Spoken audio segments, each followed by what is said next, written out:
So the reality is we've got to live with the Paris Agreement, but we've got to reinvest in the Paris Agreement in a way and treat it differently in a more user-friendly way to enable it to be the tool to achieve both the adaptation growth side as well as the mitigation growth side. And we need to do both. We can no longer pretend that adaptation is less important than mitigation. The signs are there. We can't ignore it. We need to do more. Welcome to Smarter Markets, a weekly podcast featuring the icons and entrepreneurs of technology, commodities, and finance, ranting on the inadequacies of our systems and riffing on ideas for how to solve them. Together, we examine the questions: are we facing a crisis of information or a crisis of trust? And will building smarter markets be the antidote? This episode is presented by Base Carbon, sensible carbon investing. For more information, visit basecarbon.com.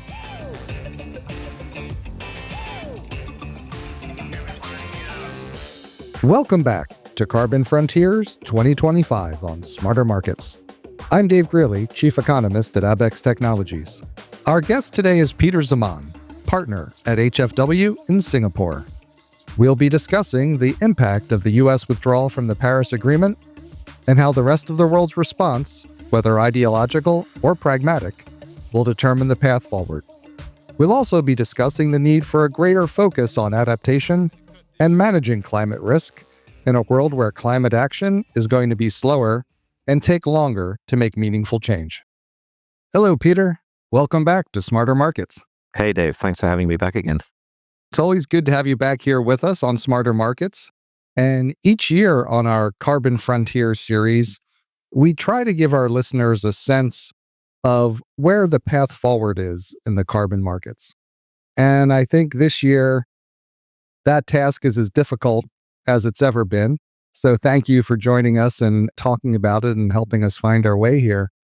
And I think the big thing is this year, market participants are trying to figure out the path forward in the wake of the recent pullbacks from climate commitments, most notably the Trump administration's withdrawal of the United States from the Paris Agreement. So, let's start there. How are you thinking about the impact of the U.S. withdrawal from the Paris Agreement and its impact on the rest of the world? Well, thank you, Dave. I think the difficulty in this time trying to work out whether or not the withdrawal of the US from the Paris Agreement is more material than their first withdrawal is a bit more difficult. I think the first time they withdrew, people thought Trump coming to power was a one-off, never going to be repeated. We just have to get through 4 years and we'll have a Democrat administration and then it will come back into the Paris Agreement and things will be like they were before. I don't know that you can take that view this time around. I mean, certainly we know that Trump is already withdrawing the US from the Paris Agreement, but I don't necessarily assume that at the end of his 4-year period, we won't get another Republican administration who is just going to keep it that way. So the chances of us saying that this is a one-off anomaly, I think, are rarer now. Now, if you go back to the Kyoto Protocol, the US didn't ratify the Kyoto Protocol. The US did not participate in the Kyoto Protocol. It had observer status throughout, and it never engaged. So the heavy lifting for any advancement of international carbon markets and therefore introducing carbon trading to the world fell upon the EU, Japan, and the rest of the world to basically carry forward the opportunities that the Kyoto Protocol presented. And I see ourselves pretty much in the same position this time around. And I think going forward, the reality is if the Paris Agreement is going to do its job, it'll have to do so without being able to count on the US. Now, you've got to put also a little bit of the US's role into context when thinking about what this practically means within the framework of the Paris Agreement. And by that, I think about the fact that looking at the numbers, the Biden administration is seen to be very positive in terms of environmental matters and in its support for the Paris Agreement. But weirdly enough, if you actually look at the numbers, the Biden administration had peak oil exports for US records during its tenure. So in 2023, we had more oil exports coming out of the US than any time in its history. Same with LNG. There was the amount of LNG coming out of the US during the Biden administration in 2023 was doubled any amount that came out of the US during the Trump administration. So actually, although you could make the case that Trump's going to burn baby burn and dig baby dig or whatever it is that he wants to do vis-a-vis fossil fuels, the reality is he's already trying to do that in a circumstance where there's been record exports of fossil fuels from the US during the Biden administration. So he's having to beat a pretty high record already. But interestingly enough, also, if you look at the US's record for the last 15 years, it's actually on a ton per ton basis, the country with the highest amount of GHG reductions.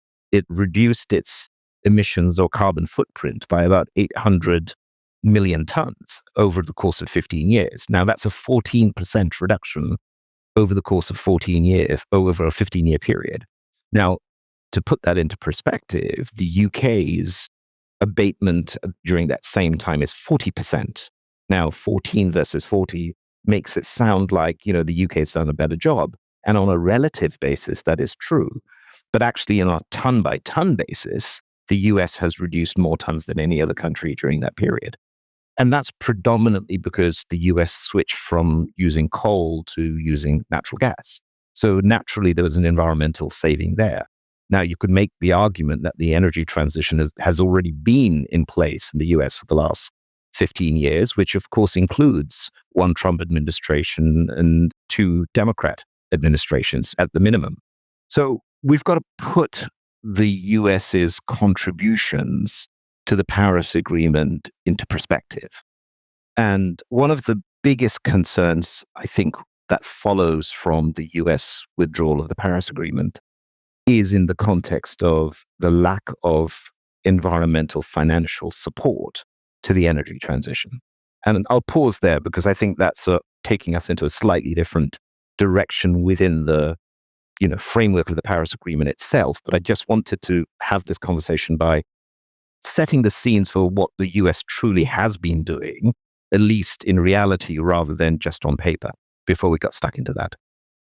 And I appreciate that. That's such great context to kind of take a step back and realizing all the way back to Kyoto, it's been more the norm for the US not to be backing international climate policies than the exception. And there's been, unintended consequences, right? Where the US has seen dramatic reductions in emissions over decades, and that was driven by the rise of natural gas and the displacement of coal. And now we see with the energy transition, so much of the move to electric vehicles being driven by China, really more about energy security concerns than necessarily a climate commitment. So I guess, where does that leave Europe? Kind of the major economic zone that's really been consciously and with intention trying to reduce carbon emissions. Where does it find itself when it's between the US, which is going, maybe you could say, continuing its own path of pursuing its own energy policy and taking advantage of its natural bounty of oil and natural gas, China pursuing renewables because it does not have bounties of oil and gas, though still using a lot of coal? Where does Europe fit in that world? I'm going to answer that question in two parts, if you don't mind, Dave. I'm going to start with what we need to do versus what I think Europe can do. Because what we need to do is actually recognize what the Paris Agreement objectives of 1.5 degree need us to do if we want a 1.5 degree target. And in the context of that, ask ourselves, are we going to be able to do that with the US not contributing or pulling its fair share? And therefore, where other countries like the EU or regions like the EU collectively can step up to take some of that slack. So that, again, requires us to think about a little bit of the numbers that came out of the global stocktake exercise that happened at COP28 in Dubai. Now, when you read the global stocktake decision, there are a couple of numbers that jumped out at me, and I was taken aback by some of these numbers last year when, during the Carbon Forward conference in Singapore, roughly about this time last year, I was asked to do the keynote speech, and they wanted me to talk about what does COP28 tell us. And here's some scary thoughts. So, and I'm not making these numbers up. They came straight from the UN global stocktake decision. It's there in hard language for everybody to see. And basically, it says that if you want to meet the 1.5 degree target by 2030, we need a collective global GHG reduction target achievement of 40%. And then that needs to increase to 60% by 2035. And then if you are going to go for 1.5 degrees, you need to get to the point at 2050 where the amount of our global emissions match the amount of our global removals, right? That's your ultimate net zero objective. So remember, 40% reduction by 2030. Now, when you look at the annual UNFCCC Secretariat synthesis of the nationally determined contributions of the countries that have made pledges so far, the last one that came out in Baku, or just ahead of Baku, said, of that 40% by 2030, we're on target to get to 2.6%, right? And that was with a US pledge, right?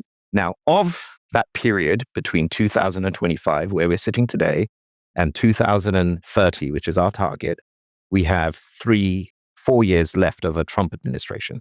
So really, we're going to kill all of the 2030 window with pretty much zero chance, I think, of going from 40% to 2.6%.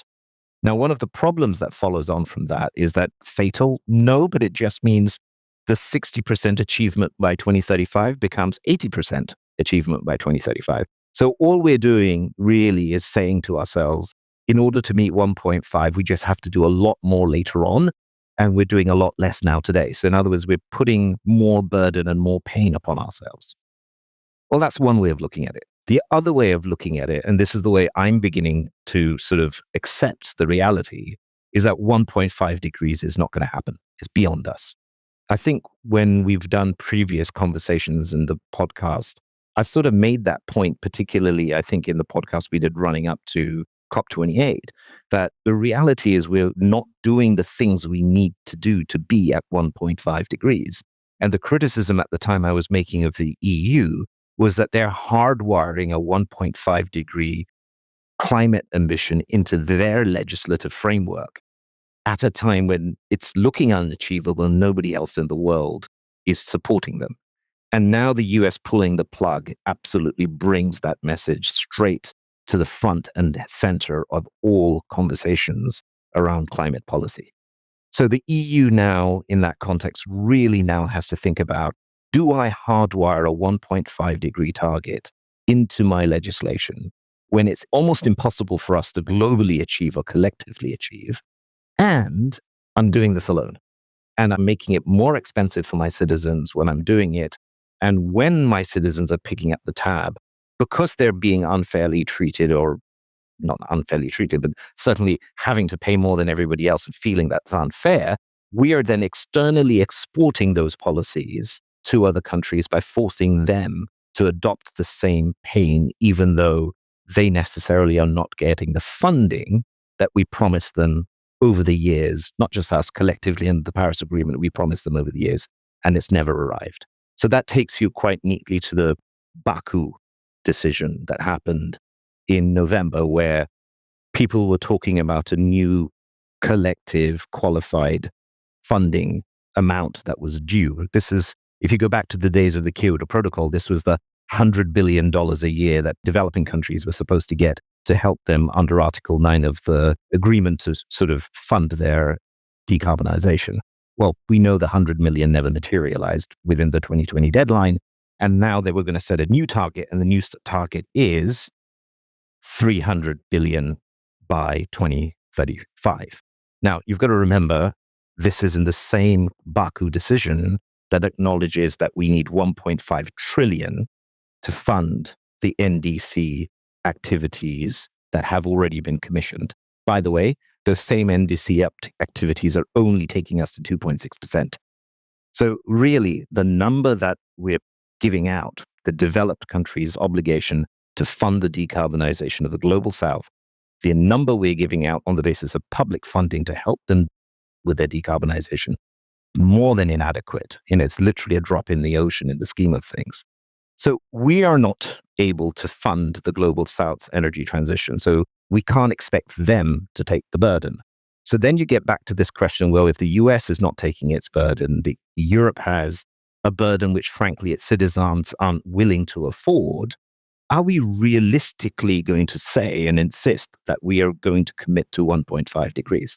It seems to me that if you think about this rationally, if you think about it dispassionately, and you think about it logically, we do not have the time, and we do not have the will, and we do not have the money to achieve 1.5 degrees. Not without there being a massive shift in global support for achieving 1.5 degrees, which has to come from the private sector. And we have not seen the private sector engage as it should.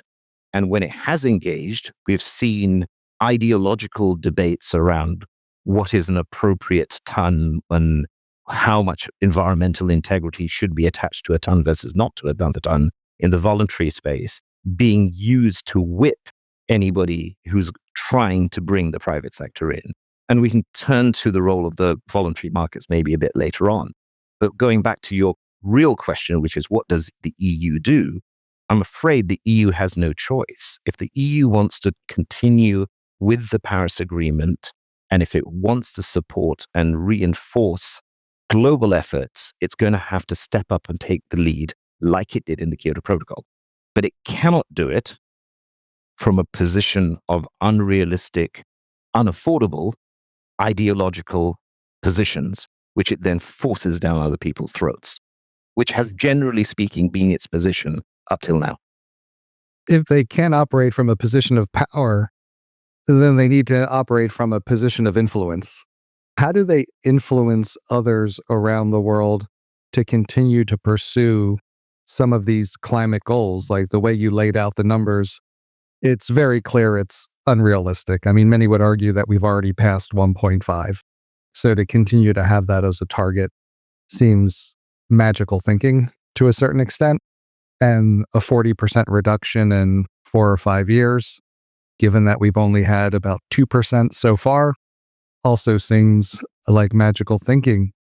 And at the same time, you see many countries in the global south trying to move forward, needing financial assistance or just simple carbon financing to move forward. That's becoming more difficult. Is there a way for Europe to extend some of its influence? I know when we were speaking with Mark Lewis a couple of weeks ago, he brought up the notion that the EU is going to need to allow foreign offsets into the EU ETS if they're going to have a hope of remaining competitive and meeting climate goals.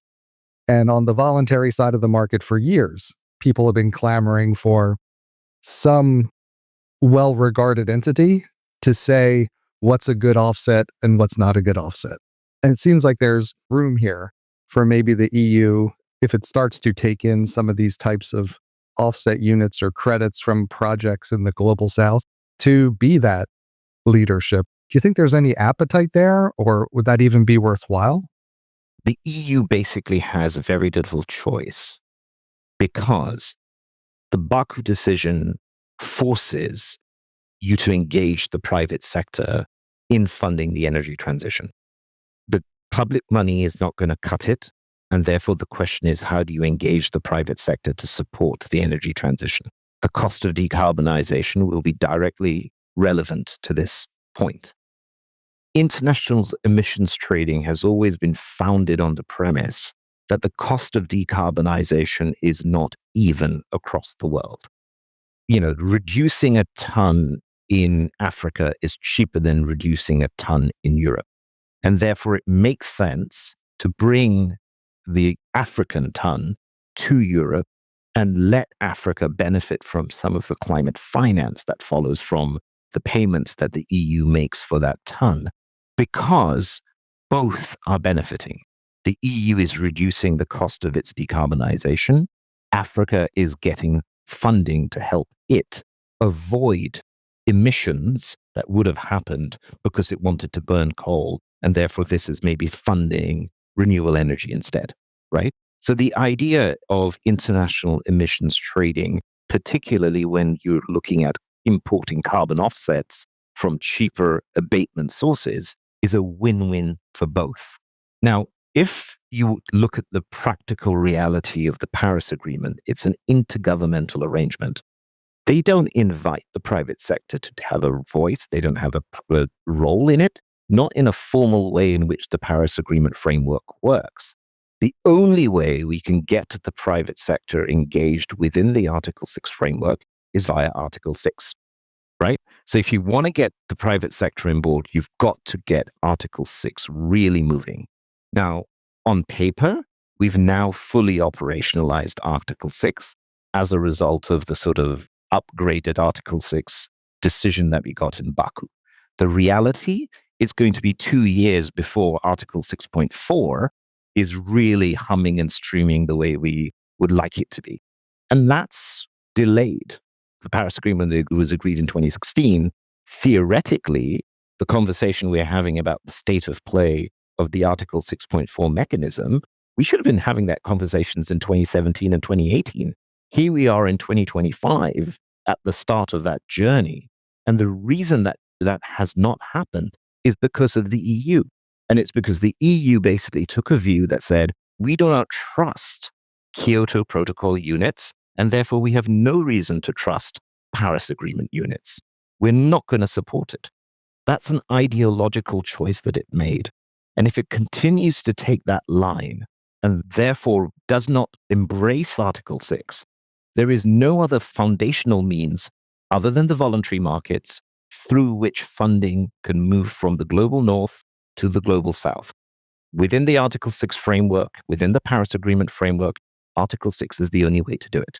And as you say, up till now, the EU, the UK, certainly the US, before they withdrew, had taken the view that they're not going to buy Article 6 units. In other words, they're going to decarbonize locally. Now, decarbonizing locally is fine, but it's costly. And that means you're passing the cost on to your electorate. And the ideological opposition to carbon offsets that has led you to impose the cost on your own citizens for this domestic decarbonization efforts is ideologically wonderful, practically too expensive to do. And the problem you then have is that you get the sort of political pushback that we're seeing across the spectrum in the EU. The biggest fear for the centrist parties in the EU today is that their own environmental policies is making them unelectable. And certainly when immediately after the Trump inauguration, the great and the good of the world met in Davos, the EU was told that message very, very loudly. And they came back and they said, we hear you. Now, we hear you and we're going to do something about it. And we're seeing that happen very, very rapidly. But it's happening in what I would describe as a slightly haphazard way. It's almost as if we're going to go from, well, take CBAM. We've got a CBAM policy out there. Theoretically, it's there to protect European industry. We overnight suddenly drop 80% of the compliance entities or reporting obligations that exist today from CBAM. Now, that's definitely reducing the burden. There's no question about that. But the theory of actually what you're doing there is you're saying there's a de minimis quantity of people who are unfairly burdened by what we've done. And therefore, we're going to continue to make it relevant for the top 20% of industrial producers in the EU. And they still have that burden. And by the way, whatever that burden is, it's still a cost we're exporting to the rest of the world. So in terms of net, what have you done? You've pacified your crowd locally, but the actual consequences of what you're doing, which is to pass on the cost to other countries who are exporting those products to the EU, you still maintain that. So the EU allowance price still stays where it is, and it still gets passed on to other countries as an incentive or a penalty, or as a stick to make them do something. So now you're at the point where you're saying, yes, I've reduced the burden on CBAM reporting obligations, but has it really changed how other countries view the effect of CBAM? The answer to that would be no, not at this point. So I think whereas the EU is going about desperately trying to change its position, it's not really moving away from the foundational things that it's already put in place. The EU Green Deal, the fact that they had 3 reporting regimes and now they're combining them into one regime, okay, that makes sense and it reduces the burden, but you're still not abandoning the reporting regime. So the question of how the EU goes about doing this and how welcome it is to Article 6 units is going to be foundational to the question of whether or not the rest of the world sees the EU policy position as being a repackaging of what it already had, or whether or not it's really going to be a welcome change back to this more environmental centrist policies that we've historically known the EU to represent. Heard you use the word ideological quite a few times, and that seems like the moment we're in is do each side hold to ideological purity, or do they look for pragmatic progress? Feels like a can't let the perfect be the enemy of the good type moment.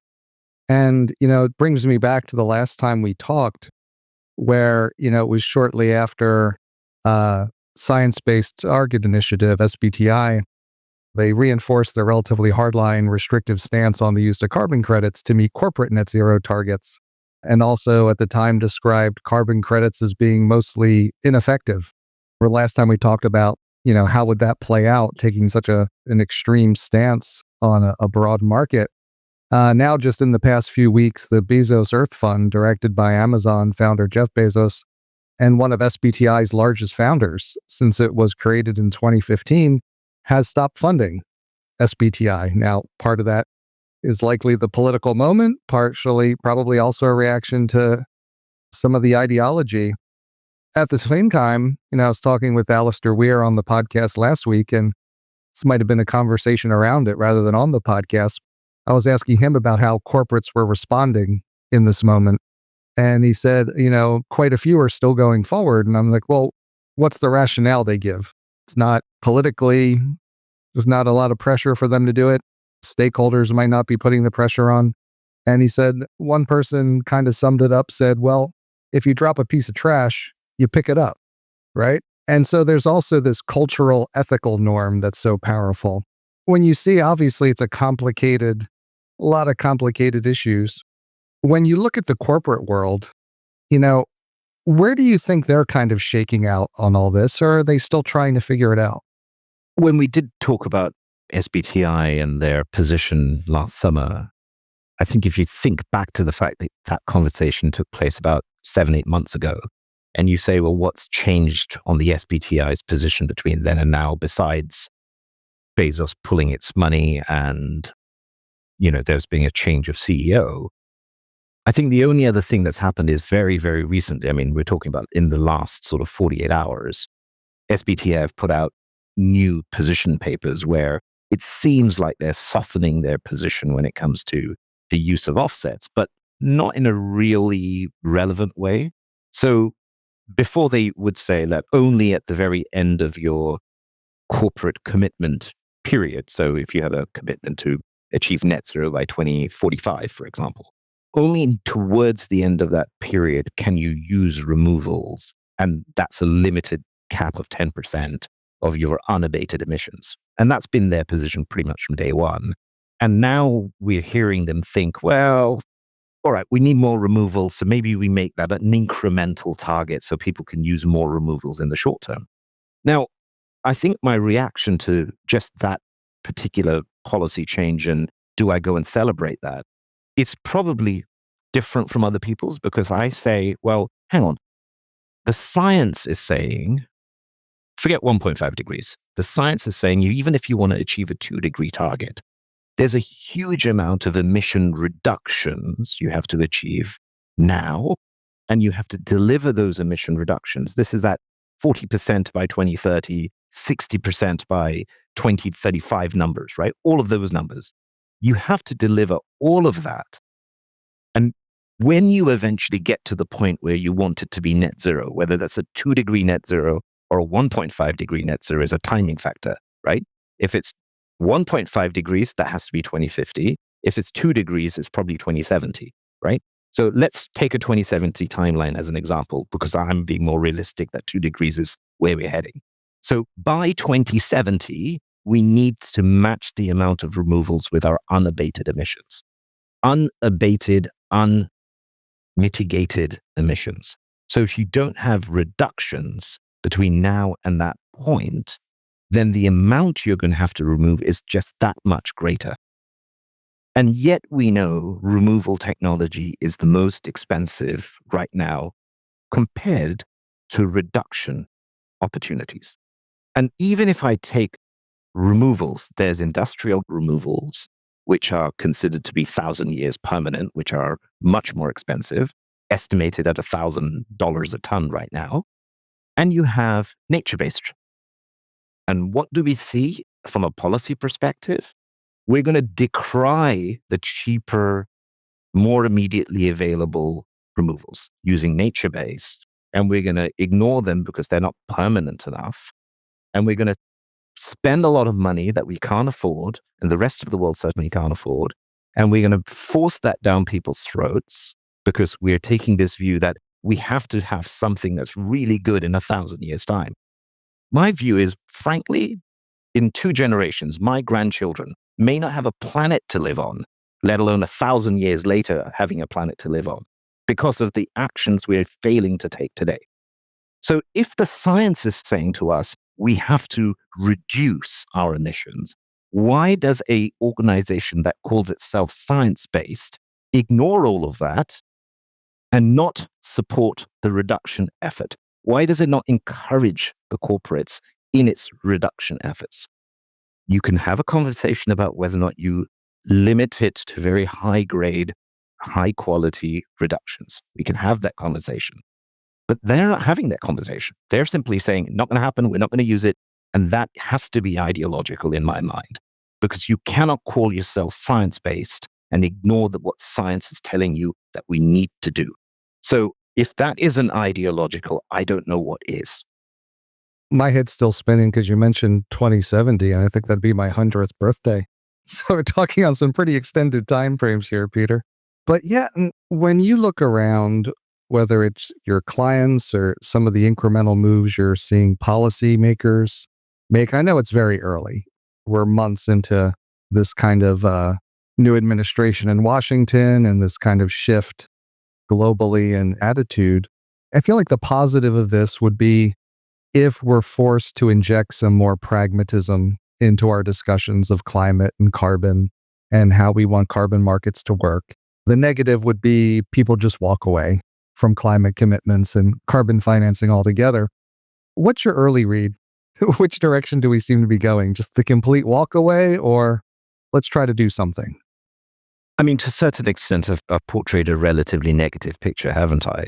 And I think it's negative because I'm just looking at the numbers, I'm looking at the reality, I'm looking at the direction of travel, and I'm thinking about my grandchildren, and I'm thinking, I'm not doing enough.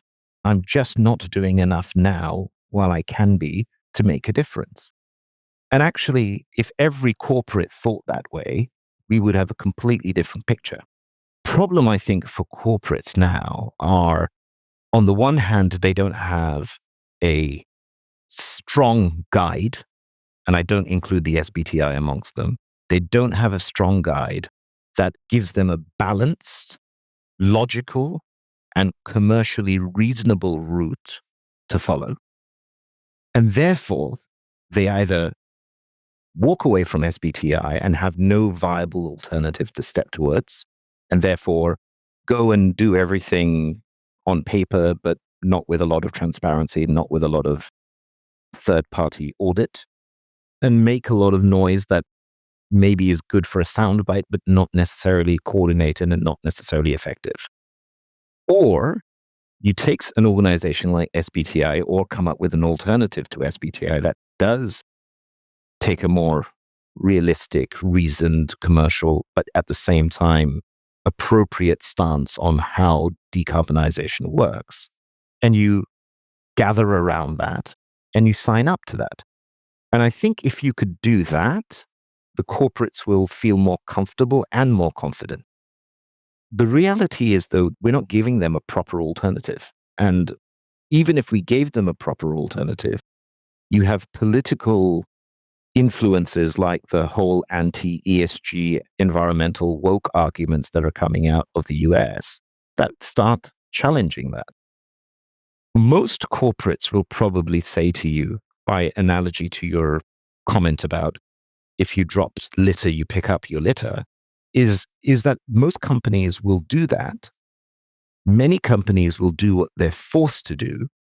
Few companies will do what they can do, but many companies won't do what they don't have to do. Now, the question is, what percentage of corporate behavior do you attribute to each one of those segments? My experience of 20 plus years of working in environmental markets is that people do what they're forced to do. And if you don't force them, it's not going to happen. Which then tells you that in the wake of the US withdrawal, if you will, from a legislative framework, driving corporate behavior towards better sustainable practices or more environmentally positive practices, I think the danger is that we don't do enough. But if you do believe that you need to do more, you need to be doing so from a position of pragmatism. And I think it's a bit like my point about 1.5 degrees versus 2 degrees. 1.5 degrees is a lovely ideal, but nobody's doing the pragmatic things that are needed to get to there. So the reality is we're in a 2+ degree world. Now, whether it's 2.5 degrees, 2 degrees, or 3.5 degrees makes a huge difference to us.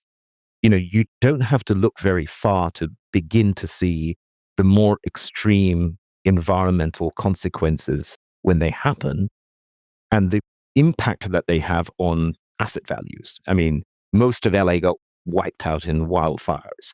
There are parts of Spain and Germany and Europe where you're still recovering from the impacts of extreme, unexpected floods last year. The loss in asset value itself is going to start increasing, which means that we are talking about having to learn to adapt to more extreme weather patterns, more extreme losses.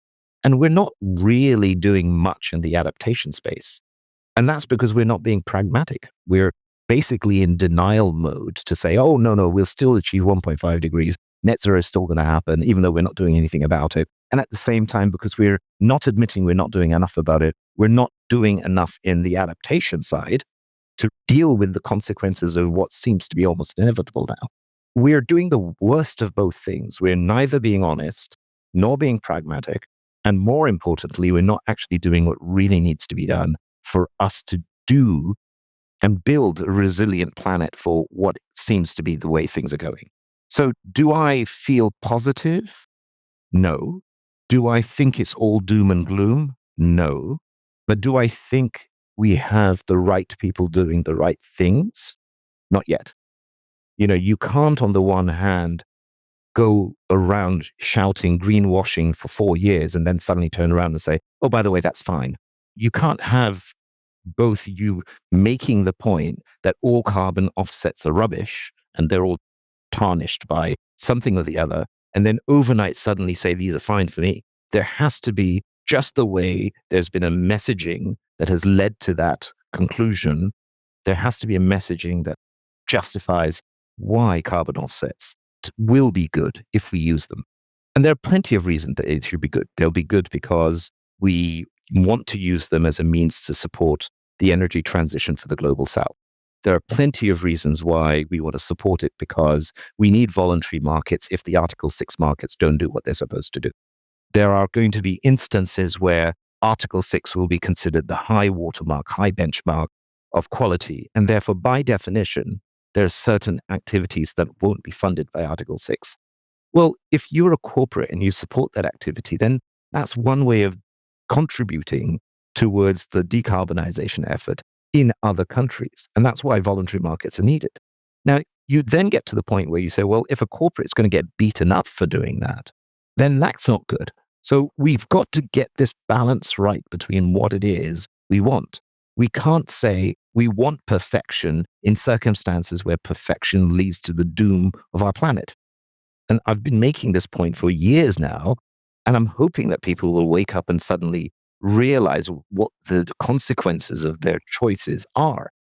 And if we can get people to come back towards the logical, central view of we want to make a difference, we've got very little time in which to do that, and we now have to change direction in order to ensure that happens. If people take those three driving principles if influencing the choices and decisions they make, the world looks very different. But we've got to bring people back to that position. And up till now, we've been pushing them away from that position. We need to bring them back. If we don't, I think it's going to be very difficult.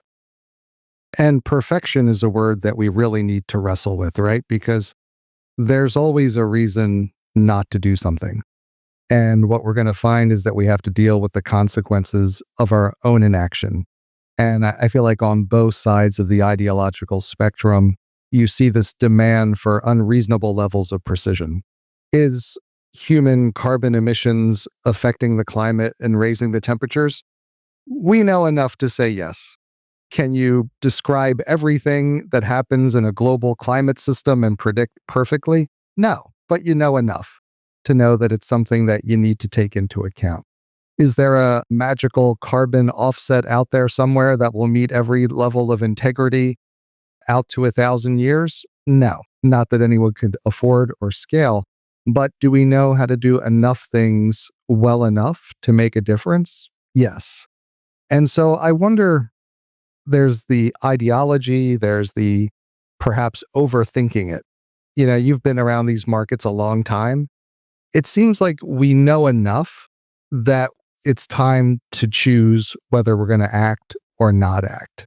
Sometimes it feels that we keep wanting more information to come in. Oh, when we come up with this next thing, then we'll really understand how to assess a quality of a credit and get integrity just right. Do we need to learn more, or do we know enough to do, or at least make a start in what we need to do? I think I've made this point before when we've had this conversation about where we've been in our journey on valuing mitigation as an example, right? So if you take the fact that in our journey of valuing mitigation for 20 years, we've reached the point where all we can do is talk about how bad it is without offering a good, positive alternative that is affordable. And I'm making the point that removals today are not affordable. Then I think you have to get back to this point where you say, well, what is good enough? It's not going to be perfect, but is it good enough? And is it having a positive environmental benefit? And if the answer to that is yes, it is having a positive environmental benefit, even if it's not 100 on 100, but it's only 90 on 100 or 70 on 100, I think you've got to take that, because the alternative is we're doing nothing. And doing nothing is not an option. So when you now start applying the principle of sort of what we can do, how do we move forward, and the speed at which we move forward, I think we've got to move forward in a way that says we've got to do more than we're doing. We've got to accept that perfection is the enemy of the good. We've got to recognize that there is a cost to abatement that we've got to factor in to make it more economically viable, not just for the developed countries, but also for the developing countries. And we cannot hoist onto developing countries issues and cost factors that can only be afforded or barely afforded by the rich countries. Because if you do that, you're going to hold back ambition, you're going to hold back climate finance, and you're going to take us to exactly the position we don't want to be in, which is that where climate temperatures go completely out of control and you see extreme consequences that follow from that. We spent 20 years trying to work out how to value carbon because that allows us to fund mitigation. We now accept, I think we should accept, that in a post-2 degree world, if we don't have a way to fund adaptation, we're never going to be able to deal with the consequences of what the value of the adaptive steps are going to be. So how do you fund adaptation? At the moment, the best we've come up with is concessional loans and grants. And that basically is what the public sector can do. The private sector doesn't believe in concessional loans and grants. If they do, it's coming out of a charity. And there's a limit to how much charity there is out there. So if you start thinking about what are the tools we have to fund adaptation in the private sector, the answer is we treat it just the way we treat any other commercial financing, which means we're looking for a return. Well, there is no return. It's an avoided loss. You taking steps to build sea defenses, which prevent the coastal area from becoming underwater aquariums, is the savings to the people who live in that area because the asset value has just gone from 100 million down to zero, or by doing your steps, you've now retained it at 100 million. It hasn't gone from 100 million to 120 million. It stayed at 100 million because it was going to zero. Now, how do you value the avoidance of a loss to fund activity to build a seawall? Well, the government knows how to do it. It's raising government bonds and using the government's credit rating to borrow against that. But how does the private sector do it? That's the real question we don't have an answer to. And if we don't have the answer to that, we're never going to scale adaptation. We're going to wait around for the governments who are all broke to come and find the money and fund it for us. And if they don't fund it quickly enough and they don't do it well enough, we lose the value of all of our assets. So we're looking to the government to bail us out again. And the governments don't have the money to bail us out again. So if we don't engage the private sector in adaptation funding, that's also not going to be great for us. But we haven't done anything on that. We've just been living in this world where we say, adaptation funding, not going to be a problem. We're going to hit 1.5 degrees and therefore let's not worry about it. The reality is we should worry about it. We need to do more. And adaptation's a fascinating place for us to kind of finish up today, because as you move into the 1.5 world, it's interesting. You go back to the beginning of a lot of the talk on putting a price on carbon, and it was about, well, what is the social cost of carbon, right? And a lot of people putting together work to estimate, well, what is the cost if we get to 1.5 or 2? And now we're beginning to experience some of that. So you see increased climate risk. You see wildfires in California. You see increased hurricanes in the U.S. Southeast. You see the floods that you mentioned in Europe happening more frequently and being more damaging to property in those areas. And so are we moving into a world where the cost of carbon starts to become much more measurable in a way and something that needs to be managed? So I guess I'm curious, as we haven't been able to get carbon markets and carbon policy to move quickly enough, and if we're moving into a world where climate action is going to be slower and take longer to make meaningful change, does our path forward require a broader focus on managing climate risk and a broader build out of environmental markets that can help price adaptation, can help price weather-related damages? How do you think we need to be preparing for a world of increased climate risk? I think this goes back to my point about accepting the reality, because it's because we haven't accepted the reality, we haven't focused on what we need to do. And because we haven't focused on what we need to do, we haven't applied ourselves to the fullest extent possible to determine solutions for financing adaptation, as an example. Now, in the mitigation space, like you say, we know how to price carbon today, but we don't have a universal price for carbon. And we have fragmented markets, we have illiquid markets. The price of carbon is sometimes considered a dirty word because it means that you're now asking your citizens to recognize the cost of the impact of their environmental footprint. And these are educational matters, these are matters of policy, these are matters of politics, because in an elected world, when you say to people that they're going to have to pay for the cost of their carbon footprint, they would rather not. And certainly, I think Donald Trump would like to say to most of his citizens that he's not passing on the cost of that carbon to his citizens. And his citizens will probably say, well, given everything else, that's not a bad thing for me. I'd rather save $5 in my pocket than spend it on something that I can't see, can't feel, and as far as I'm concerned, doesn't affect me. But the reality is it does affect you. It might be that you don't pick up the tab today. It may be your next generation that picks up the bill, but the bill is coming and the bill is coming badly. I think the bigger interesting debate now is how does the Paris Agreement evolve itself to be useful for achieving whatever it is we can achieve, whether that's 2 degrees or maybe 1.5 degrees. And how is it we reinvent in a very positive, collaborative way this platform to achieve what we need to achieve, even in the adaptation space, better than it has been. It's the only tool we have. We abandoned the Kyoto Protocol in 2009, essentially, when Obama said, we're not going to have Kyoto 2, we're going to replace it with the Paris Agreement or something like the Paris Agreement. And we spent 10 years doing nothing while that was being put in place and brought into force, which only happened in 2021.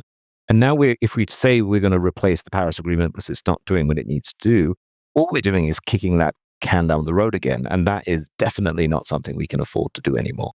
So the reality is we've got to live with the Paris Agreement, but we've got to reinvest in the Paris Agreement away and treat it differently in a more user-friendly way to enable it to be the tool to achieve both the adaptation growth side as well as the mitigation growth side. And we need to do both. We can no longer pretend that adaptation is less important than mitigation. The signs are there. We can't ignore it. We need to do more. But we can't just do it on the basis of public funding. We've got to use the leverages of the private sector to enable this to happen. And asking the voluntary sector to do it, I don't think is going to get us there. I think we're going to have to legislate it. And whether that's coming down from Paris Agreement or whether that's coming down at the country level or the level of the EU as a bloc, I think it's going to have to be done. And if we don't do it and we don't do it rapidly, we are looking at a pretty dismal picture in the future. Thanks again to Peter Zaman, partner at HFW in Singapore. We hope you enjoyed the episode. We'll be back next week with another episode of Carbon Frontiers 2025. We hope you'll join us. This episode is presented by Base Carbon, a financier of projects involved primarily in the global voluntary carbon markets. Base Carbon endeavors to be the preferred carbon project partner in providing capital and management resources to carbon removal and abatement projects globally, and where appropriate, will utilize technologies within the evolving environmental industries to enhance efficiencies, commercial credibility, and trading transparency. For more information, visit basecarbon.com. Base Carbon, sensible carbon investing. That concludes this week's episode of Smarter Markets by Abax. For episode transcripts and additional episode information, including research, editorial, and video content, please visit smartermarkets.media. Please help more people discover the podcast by leaving a review on Apple Podcast, Spotify, YouTube, or your favorite podcast platform. Smarter Markets is presented for informational and entertainment purposes only.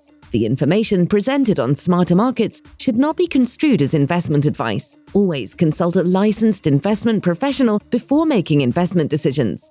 The views and opinions expressed on Smarter Markets are those of the participants and do not necessarily reflect those of the show's hosts or producer. Smarter Markets, its hosts, guests, employees, and producer, Abax Technologies, shall not be held liable for losses resulting from investment decisions based on informational viewpoints presented on Smarter Markets. Thank you for listening, and please join us again next week.